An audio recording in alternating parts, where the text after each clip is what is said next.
Not only do we have incredible people who have grace and dignity and beauty and energy, we also have people who have humor at the core.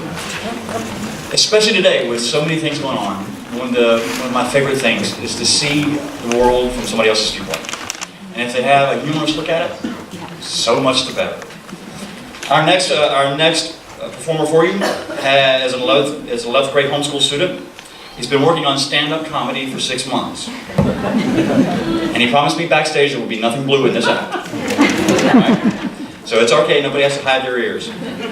Ladies and gentlemen, it is my pleasure to introduce to you Mr. Rusheel Gupta.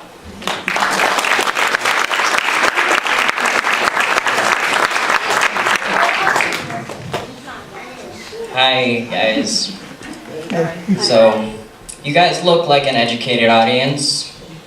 You've all been to classes, right?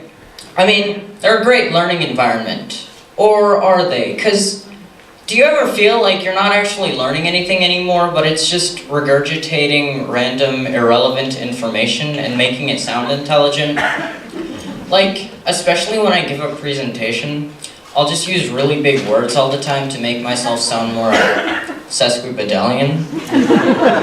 And after I do this, sometimes I'll just stand there like, hey, look at me being smart up here. But see, no one notices because they're all too busy either sleeping or texting. And you know, it's really obvious either way, like especially if you're texting, because your crotch does not emit light on its own. Unless you have like a really weird condition. So I mean, either you're texting or you're lighting your crotch on fire, and then you're looking down and smiling at it.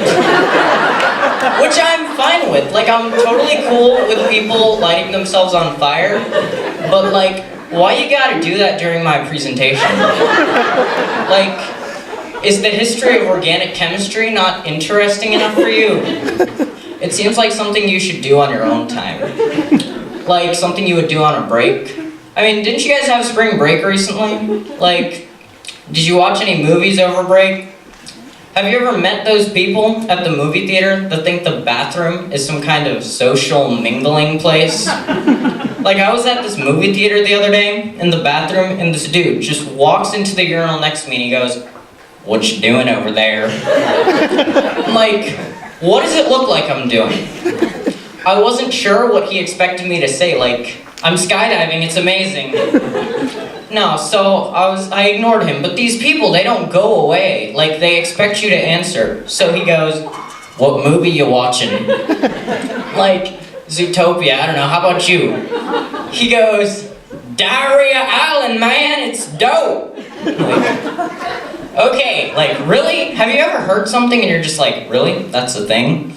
I have got to see this. So you pull out your smartphone, and 5 minutes later you're an expert on a Diarrhea Island, which is a real thing, by the way.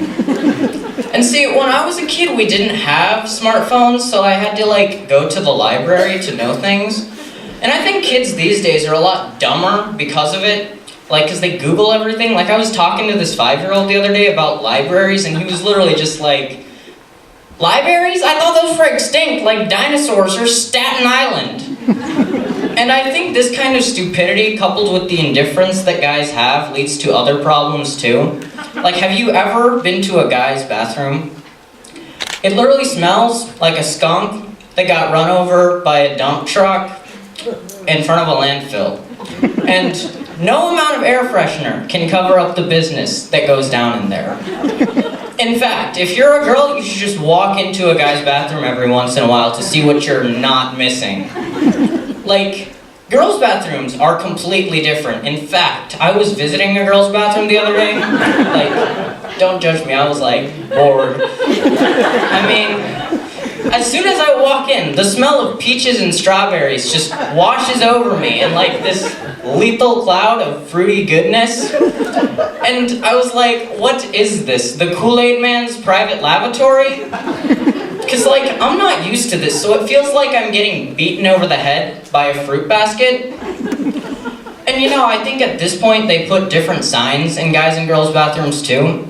Like, I was at this restaurant the other day in the bathroom, and I saw a sign that said, no eating or drinking in the restrooms, please. We apologize for any inconvenience. And somehow, I just know this sign is not in the girls' bathroom as well. Because even for guys, that's going a little bit far. I mean, I don't know about you guys, but I don't generally go to a restaurant for the comfort of eating my dinner over a urinal. In fact, I've never seen someone that looks at the chairs in a restaurant like, hey, leather and fabric, I can't sit on this. I would much rather be on a toilet right now. So I think I'm gonna take my steak to the potty and have at it. Thanks guys, you've been a great audience.